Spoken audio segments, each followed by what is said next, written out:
So we buy this Golf 7, right? Looks like a normal Golf 7, but it has this Dyno audio, Dyno audio, yeah, or something, right? It has the factory amplifier, unplugged it already. So we fitted the radio, but we're getting no sound at all. I even got the optic fiber box, but the amp is not turning on, this amp. So the client is happy. He's opted to do an aftermarket amp. We're going to fit this amplifier, the bottom, and then also he has an amp and sub in the back. We're going to run new RCAs to that. A job that's supposed to be half an hour. It's going to take a little bit longer, but I'll do another update once everything is in, everything is working. Show you guys.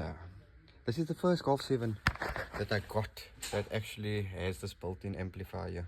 I mean, I've done so many Golf 7s. This is the first one.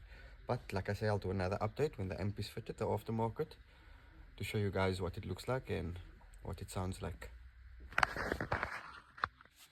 Okay, so just a quick recap quickly. So the amplifier is fitted, right? The amplifier is fitted. All the speaker wires is to the amplifier.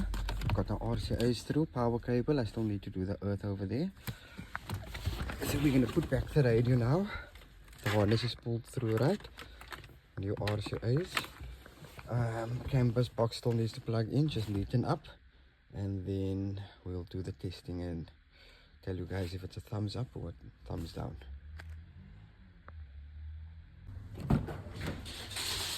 Okay guys, so the Golf 7 is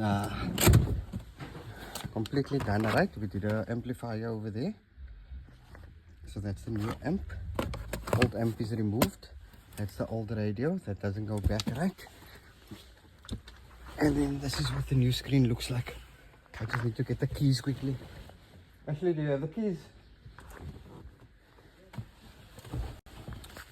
So steering controls, PDCs, everything is working on this car. This is a 10-inch 4 gig by 64. It had the factory amplifier in. It has, let me see if I can zoom in. Dyno audio. But everything is working the way it's supposed to.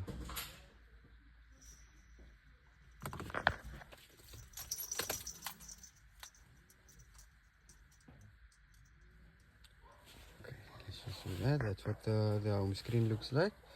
Over there you'll get all your apps. Just wanted to show you what it looks like when it's on. So it's just pairing up with the Apple CarPlay, with the Android Auto.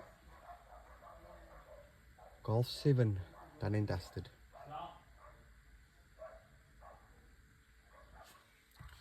I think the client is a little bit too far, maybe inside the house. That's why it's taking its own time.